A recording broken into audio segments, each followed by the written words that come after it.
ஒரு பாயிண்ட் சொல்கிறாரு, நான் கரப்ஷன் வாங்க மாட்டேன், மற்றவங்க கரப்ஷன் வாங்குறதுக்கு அனுமதிக்க மாட்டேன்னு. அது அவர் செயல்படுத்தினா அது தமிழ்நாட்டுக்கு மிக மிக முக்கியமான ஒன்று. நான் அதை ரொம்ப வரவேற்கிறேன். இதை சொல்கிறதுக்கே ஒரு தைரியம் வேணும். அந்த ஃப்ராடு பார்த்தீங்கன்னாக்கா சாதாரண ஃப்ராடு இல்லை, எனக்கு நெஞ்சே வெடிச்சிடுறது மாதிரி இருக்குது. அப்படி பலது என்னை எவனும் எதுவும் செய்ய முடியாது, நான் லஞ்சம் வாங்குவேன், லைசன்ஸ் வச்சுக்கிட்டு லஞ்சம் வாங்குவேன் அப்படின்னு நினைக்கக்கூடிய பல அதிகாரிகள் பயத்தில் இப்போ இருக்கிறாங்க. இந்த பயத்தை இந்த 15 நாள் கொடுத்துருக்கு. இப்போது நடக்கிற இந்த ஆட்சியில் ஸ்டிக்கர் ஓட்டும் வேலை தான் நடக்குதுன்றாங்க மக்கள். சோஷியல் மீடியாவில் பார்த்தீங்கன்னா உங்களுக்கு தெரியும், விஜய் இன்னும் பெருசாக மாற்றம் தரலை, அதே ஸ்டிக்கர் முறையை தான் பயன்படுத்துகிறாரு அப்படின்றாங்க. சோஷியல் மீடியா வச்சுட்டு தயவு செய்து பேசாதீங்க, கையெடு. அதனால தான் ஜனநாயகங்கிறது என்னன்னாக்க ஆட்சியாளர்கள் செய்கின்ற குறைகளை சரி செய்வது. மக்களுக்கு அந்த ப்ராமிஸ் இருக்கு இல்லையா, வாக்குறுதிகளை நிறைவேற்றுறது, அந்த ப்ராமிஸ் இடத்துல விஜய் தவறுறாரு. இல்லை, அதுக்காக மக்களை கேட்க வைக்கணும், நம்ம கேட்கணும், உங்கள் மீடியா கேட்கணும், நீங்கள் என்ன வாக்குறுதி கொடுத்துருக்கு. கேட்கும் இடதுசாரிகளும் உள்ளதான் இருக்காங்க. இல்லை, கேட்க வேண்டியதுதான், உள்ளுக்கு தான். இப்போ நடக்கக்கூடிய கொலைகளை நீங்கள் பரிசீலனை பண்ணி பார்த்தீங்கன்னாக்க போதை, கஞ்சா, அடியாள் இதெல்லாம் இருக்குது. விஜய் வந்துட்டாரு, அவர் ஒரு எல்லாத்தையும் செஞ்சு முடிச்சிருவார் அப்படின்னு சொல்கிறதோ, விஜயால் ஒன்றுமே செய்ய முடியாது, அவர் ஒரு தற்குறி அப்படின்னு சொல்கிறதோ இன்றைய காலத்துக்கு அது தேவையில்லை.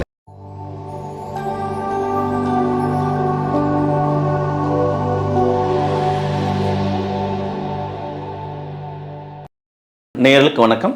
இன்றைய நேர்காணலில் நம்மோடு இணைந்திருக்கிறார் மூத்த காம்ரேட் திரு சி மகேந்திரன் அவர்கள். வணக்கம். வணக்கம். வணக்கம். இன்றோடு விஜய் தமிழக அரசியலில் ஒரு முதலமைச்சராகி 15 நாட்கள் ஆகியிருக்கு. உங்களுடைய பார்வை விஜயோட ஆட்சி எப்படி பார்க்குறீங்க? ஒரு பாயிண்ட் சொல்கிறாரு, நான் கரப்ஷன் வாங்க மாட்டேன், மற்றவங்க கரப்ஷன் வாங்குறதுக்கு அனுமதிக்க மாட்டேன்னு. அது அவர் செயல்படுத்தினா அது தமிழ்நாட்டுக்கு மிக மிக முக்கியமான ஒன்று. நான் அதை ரொம்ப வரவேற்கிறேன். இதை சொல்கிறதுக்கே ஒரு தைரியம் வேணும். ஏன்னா அது சாத்தியமா, தமிழ்நாட்டில் சாத்தியமா? சாத்தியம்தான். ஊழல் இல்லாத ஒரு ஆட்சியை தர முடியும் என்பது சாத்தியம். அதுக்கு அந்த சாத்தியத்தை நோக்கி மக்களும் அரசாங்கமும் நகர வேண்டும். என்னை போன்றவர்கள் நாங்கள் சொல்லக்கூடிய வேண்டுகோள் அதான். ஊழலை ஒழிக்க முடியாது அப்படின்னு ஒன்று வச்சுக்கிட்டு மீண்டும் மீண்டும் பெருச்சாளிகளையும் திமிங்கலங்களையும் நாம் வளர்த்து கொண்டிருப்பதை விட ஊழலை ஒழிக்க முடியும் என்கின்ற ஒரு அஜெண்டாவை வச்சு, இட் இஸ் நாட் ரியாலிட்டி. கரப்ஷனை உங்களால் ஒழிக்கவே முடியாது அப்படிங்கிறது ஒன்று. கரப்ஷனை ஒழிக்க முடியுங்கிற ஒரு வேலை திட்டத்தை வச்சுக்கிட்டு அதை நோக்கி கொஞ்சம் கொஞ்சமாக நகர்ந்து போகக்கூடிய ஒரு ப்ராசஸ் வந்தால் அது மிக மிக வரவேற்கக்கூடிய ஒன்று. அது இன்றைக்கி இந்த கவர்மெண்ட் அது முன்மொழியுது. அந்த முன்மொழிவை நான் மனப்பூர்வமாக ஏற்றுக்கொள்கிறேன். உலகத்தில் பல நாடுகளில் கரப்ஷனை ஒழிக்கிறதுக்கு பல மெத்தடாலஜி வச்சுருக்காங்க. நான் சொன்னது மாதிரி தண்டனைகள் இருக்குது. அதே போல் நம்ம இதில் என்ன பண்ணிடுறாங்கன்னா, கரப்ஷனாக கைது பண்ணு, அப்புறமா அவனை விடுதலை பண்ணிடு அப்படின்னுறாங்க. சொத்துக்கள் பறிமுதல் பண்ணுறது கிடையாது. இது மாதிரிலாம் இருக்குது. நான் விஜயை கேட்டாக்க சொல்லுவேன், தமிழ்நாட்டில் சில சிறப்பு சட்டங்கள், உங்களுடைய அதிகாரத்துக்கு உட்பட்டு சில சிறப்பு சட்டங்களை எடுத்து இது மாதிரி தவறான முறையில் பணம் சேர்த்ததெல்லாம் நீங்கள் மீண்டும் பறிமுதல் செய்வதற்குரிய சட்டங்களை கொண்டு வர வேண்டும். மக்களை திரட்டி, மக்களை கூட்டம் கூட்டமாக கூட்டு போய், அதாவது உழைப்பில்லாமல் திருட்டுத்தனமாக ஏமாத்துத்தனம் பண்ணி மணல் கொள்ளையடித்து, மணல் கொள்ளையில் லஞ்சம் வாங்கி மலைகளை உடைச்சி, அந்த மலைகள்லேருந்து லஞ்சத்தை பெற்று அரசாங்கத்தினுடைய பணத்தை யாருக்கும் தெரியாமல் அதிகாரிகள் துணையோடு பல கோடிகள் கொள்ளையடித்து வச்சிருக்கிறத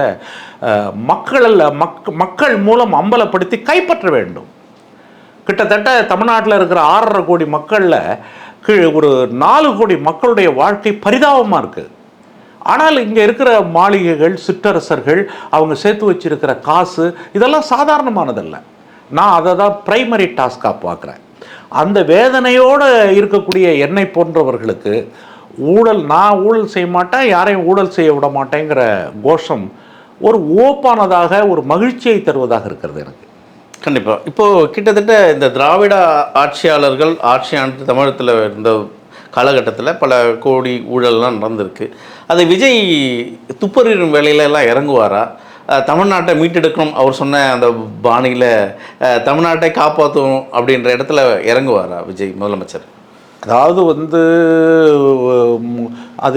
அதை ஒரு ரொம்ப ஹார்டாக எடுக்காமல் அதுக்கான செயல் திட்டத்தை போட்டு, இப்போ கடந்த காலத்தில் சிலது நடந்துருச்சு, இப்போ நிகழ்காலத்தில் இப்போ நடக்கிறது, இப்போ நானே பார்க்குறேன் பல இடங்களில் அதிகாரிகள்கிட்டலாம் ஒரு பயம் வந்திருக்கு. ரொம்ப துணிஞ்சு கொடி போட்டு நான் லஞ்சம் தாண்டா வாங்குவேன், என்னை எவன்டா பண்ண முடியும்னு ஒவ்வொரு அலுவலகங்களில் கொடியை நட்டுக்கிட்டு செஞ்சவனுங்க. திருச்சியில் எனக்கு தெரிஞ்சு ஒரு ரிஜிஸ்டர் ஆஃபீஸு, இதை நான் இங்கே பதிவு பண்ணுறதுக்கு ஆசைப்படுறேன், ஒரு அனாதை இல்லம். அந்த அனாதை இல்லத்தில் வந்து ஒரு ரிஜிஸ்டர் ஆஃபீஸ் நடத்தி இருக்கக்கூடிய அந்த ஃப்ராடு பார்த்தீங்கன்னாக்கா சாதாரண ஃப்ராடு இல்லை, எனக்கு தான் நெஞ்சே வெடிச்சிடுறது மாதிரி இருக்குது. அப்படி பலது என்னை எவனும் எதுவும் செய்ய முடியாது, நான் லஞ்சம் வாங்குவேன், லைசன்ஸ் வச்சுக்கிட்டு லஞ்சம் வாங்குவேன் அப்படின்னு நினைக்கக்கூடிய பல அதிகாரிகள் பயத்தில் இப்போ இருக்கிறாங்க. இந்த பயத்தை இந்த 15 நாள் கொடுத்துருக்கு. இந்த பயம் இன்னும் கூடுதலாக வேண்டும். அதற்கான முயற்சிகளையும் அதற்கான அறிவிப்புகளையும் அதற்கான ஒரு அமைப்பு முறையையும் உருவாக்கணும். அது அவங்க கட்சிக்காரவங்களை விடக்கூடாது. அது வந்து மக்கள் இன்றைக்கே நீங்கள் பார்த்தீங்கன்னாக்கா ஊழலை எதிர்த்து லஞ்சத்தை எதிர்த்து நூற்றுக்கணக்கான இளைஞர்கள் இப்போ நம்முடைய சட்ட போராட்டம் போன்றவை, தன்னுரிமை இயக்கம் போன்றவை, கடந்த காலத்தில் நிறைய அமைப்புகள் இளைஞர்கள் போராடிக்கிட்டு இருக்காங்க. அவங்களெல்லாம் ஒருங்கிணைக்கணுங்க, நல்லவர்களையெல்லாம் ஒருங்கிணைக்கணும். கொஸ்டின் இப்போ வந்து நம்முடைய அரசியலமைப்பு சட்டத்திலே நீங்கள் பார்த்தீங்கன்னாக்க சோஷியல் ஆடிட்னு ஒன்று இருக்குது, சமூக தணிக்கை முறை. இது வந்து கடந்த காலத்துலலாம் வந்து மூடி போட்டுருவானுங்க. கவர்மெண்ட் வந்து எவனுக்குமே தெரியாமல் அதுக்கெல்லாம் டிபார்ட்மெண்ட் இருக்குது, ஆஃபீஸ் இருக்குது, அது வெளியிலே தெரியாது. ஆனால் டாஸ்மாக்கு கம்ப்ளீட்டாக வெளியில் தெரியும். இதெல்லாம் வந்து சமூகத்தினுடைய நிலைமைகள். இதையெல்லாம் மாற்றி அந்த இளைஞர்களுக்கெல்லாம் நிறைய வாய்ப்புகளை கொடுத்து கண்காணிப்பு என்பதை மக்கள் கண்காணிப்பாக மாற்ற வேண்டும். திமுக தலைவர் இந்த ஆட்சியை வந்து திமுக திட்டங்கள் இருக்கும் வரை அது திமுக ஆட்சி தான் அப்படின்றாரு. இந்த திட்டங்கள் எல்லாம் மறுபரிசீலனை செய்வாரா விஜய்? ஏன்னா இப்போ நடக்கிற இந்த ஆட்சியில் ஸ்டிக்கர் ஓட்டும் வேலை தான் நடக்குதுன்றாங்க மக்கள். சோஷியல் மீடியாவில் பார்த்தீங்கன்னா உங்களுக்கு தெரியும், விஜய் இன்னும் பெருசாக மாற்றம் தரலை, அதே ஸ்டிக்கர் முறையை தான் பயன்படுத்துகிறாரு அப்படின்றாங்க. சோஷியல் மீடியாவை வச்சுட்டு தயவு செய்து பேசாதீங்க. கையெழுத்து சோஷியல் மீடியாவில் தான் விஜய் ஆட்சி இல்லை, அது ஆட்சியெல்லாம் வேற விஷயம். சோஷியல் மீடியா முற்றிலும் நான் மறுக்கல. ஆனால் சோஷியல் மீடியா வந்து மனுஷன் தலையை காலால நடக்கக்கூடிய மனுஷன் தலையால நடக்க வைக்கிற நீங்க பேசிய இளைஞர்கள் தான் அந்த சோஷியல் மீடியா இருக்கட்டும். அந்த எல்லா இளைஞர்களும் செய்யல. அதாவது ஓட்டு போட்ட இளைஞர்களும் அதுல இருக்கிறான். அதே சமயத்தில் தேவையில்லாத ஒரு குதர்க்கம் தன்னுடைய கையில் வந்து இப்போ நான் வந்து பேசுகிறேன் அப்படின்னாக்க நான் பேசுகிறதுக்கு வந்து ஒரு மனசாட்சி பூர்வமாக நியாயமாக இருக்கா இல்லையாங்கிறத உணர்ந்து பண்பட்டு தான் நான் பேசணும். மனசாட்சி வேணாம், ஒன்றும் வேணாம் அப்படின்ற ஒரு கருத்து நிறைய வருது. என்ன வேணாலும் பண்ணலாம். நான் உங்களுக்கு சொல்கிறது என்னன்னாக்க அந்த மாதிரி கருத்துக்களை முன்னுதாரணமாக எடுக்க வேணான்னு கேட்டுக்கிறேன். நான் என்ன விஷயம் அப்படின்னாக்க அதில் வந்து வலுவான கருத்துக்கள் இருக்குல்ல, அதை நம்ம எடுத்து பேசலாம். இப்போ ஒரு 15 நாள் வந்திருக்காரு, வந்து சில காரியங்கள் இப்போ வந்து நான் பார்க்குறேன். நான் ஒரு விவசாய குடும்பம் அப்படிங்கிற முறையில் ஒரு 50,000 ரூபா தள்ளுபடி பண்ணியிருக்காரு. இது ஒரு பெரிய விஷயமா நான் பார்க்குறேன். ஆனால் அவர் சொன்னது வேற, செய்கிறது வேற இருக்கு. என்ன செய்கிறாரு? 5 ஏக்கர் கிட்ட இருக்கும் விவசாயிகளுக்கு தள்ளுபடி அப்படின்னாரு, பிலோ 5 ஏக்கர்ஸ். ஆனால் இங்கே வந்து அவர் சொன்ன மாற்றமெல்லாம் இங்கே அதை நீங்கள் நம்ம மக்கள் ஒன்று கூடி வந்து இப்போ நீங்கள் செய்கிறத வந்து, அதாவது கவர்மெண்ட் ஒன்று அறிவிக்கிற போது இம்ப்ளிமெண்டேஷன் ப்ராசஸ் பீப்புள் தான். ஒரு அறிவிக்கும் போது அதில் குறைபாடு இருந்ததுன்னா அந்த குறைபாடுகளை சரி செய்ய வேண்டியது தான். நீங்கள் மன்னர்களோ ஆட்சியாளர்களோ 100% சரியாக இருப்பார்கள் என்று புனிதம் பேசக்கூடாது, கொஞ்சம் தான் இருப்பாங்க. அதனால தான் ஜனநாயகங்கிறது என்னன்னாக்க ஆட்சியாளர்கள் செய்கின்ற குறைகளை சரி செய்வது. மக்களுக்கு அந்த ப்ராமிஸ் இருக்கு இல்லையா, வாக்குறுதிகளை நிறைவேற்றுறது, அந்த ப்ராமிஸ் இடத்துல விஜய் தவறுறாரு. இல்லை, அதுக்காக மக்களை கேட்க வைக்கணும், நம்ம கேட்கணும், உங்கள் மீடியா கேட்கணும். நீங்கள் என்ன வாக்குறுதி கொடுத்துருக்கீங்க? கேட்கும் இடதுசாரிகளும் உள்ளதான் இருக்காங்க. இல்லை, கேட்க வேண்டியதுதான். உள்ளுக்கு தான் உள்ளுக்கு இருக்கிறதுங்கிறது இருக்கு பாருங்களேன். இடதுசாரிகள் நாங்கள் அங்கே உள்ளுக்கு இருக்கிறதுடைய ஒரே காரணம் வந்து ஒரு மக்களால் தேர்ந்தெடுக்கப்பட்ட ஒரு கவர்மெண்ட் இருக்கணுங்கிறது தான். அதனால நாங்கள் கேட்க மாட்டோங்கிறது அர்த்தம் கிடையாது. இப்போ கூட பார்த்தீங்கன்னாக்கா ஒவ்வொரு பிரச்சனைகள்லையும் எங்கள் மாறுபட்ட கருத்தை நாங்கள் சொல்கிறோம். நாங்கள் வந்து மந்திரி சபைக்கு போகலை, இதுக்கு எல்லாத்துக்கும் காரணம் இருக்குது. அதனால வந்து நாங்கள் வாட்ச் டாக் தான், அது கண்காணிக்கக்கூடிய ஒரு இடத்துல இருந்து தான் நாம் பார்க்குறோம். நாங்கள் ரொம்ப சின்ன ஃபோர்ஸ், 2-4 பேர் இருக்கிறோம்.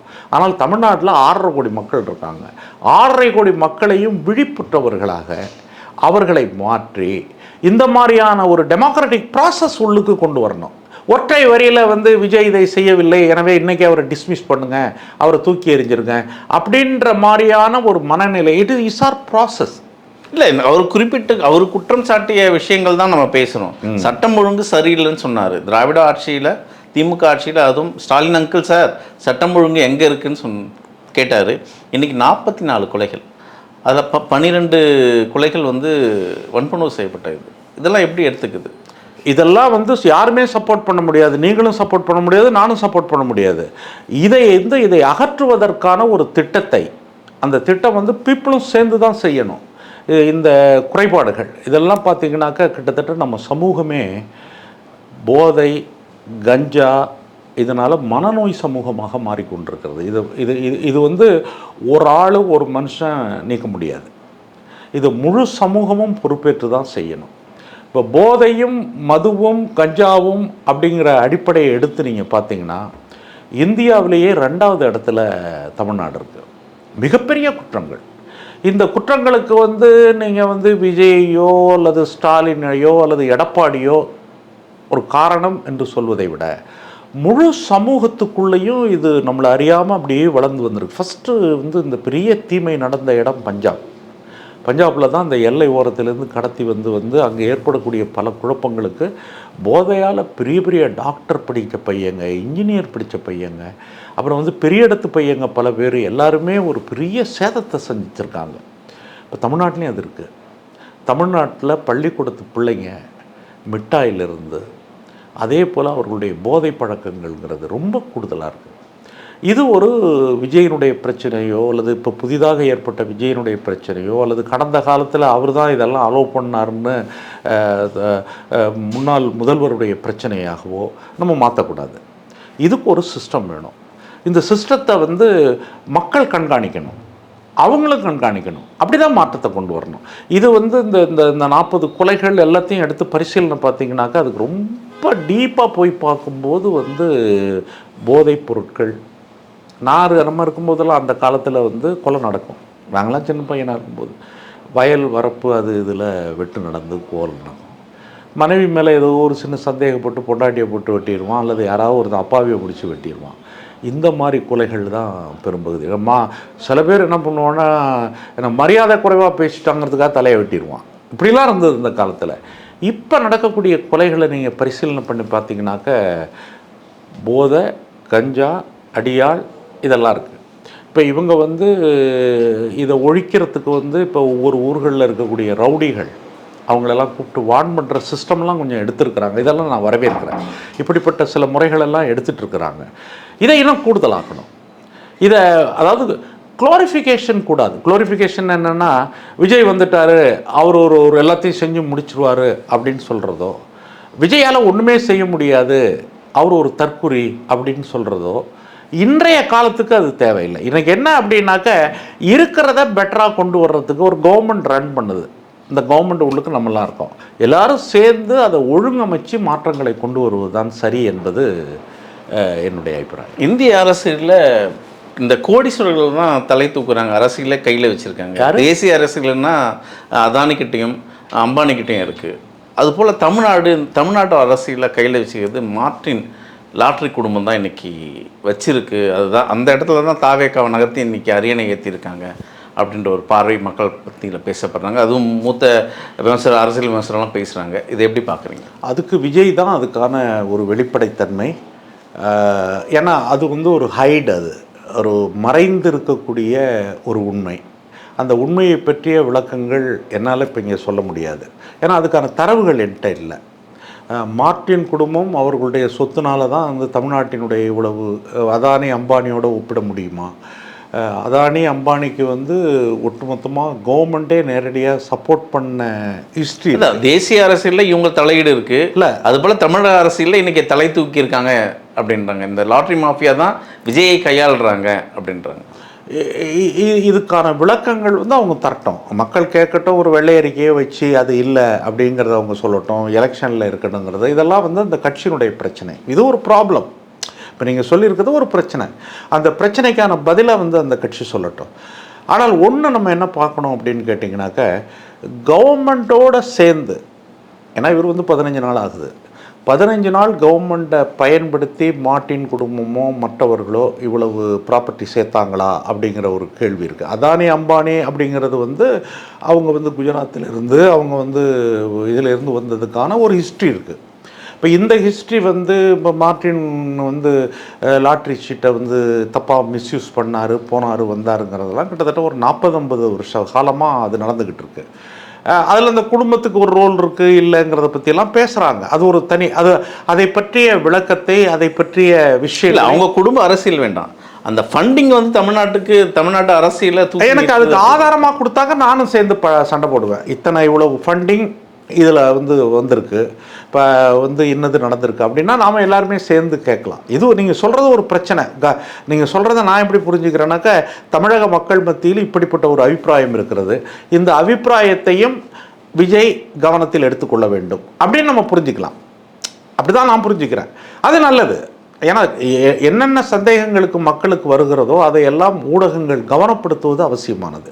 ஊடகங்களில் பங்கேற்கிற நானும் என்னை போன்றவர்களையும் அதில் கவனப்படுத்துறது அவசியமானது. அப்படி தான் நான் அதை பார்க்குறேன்.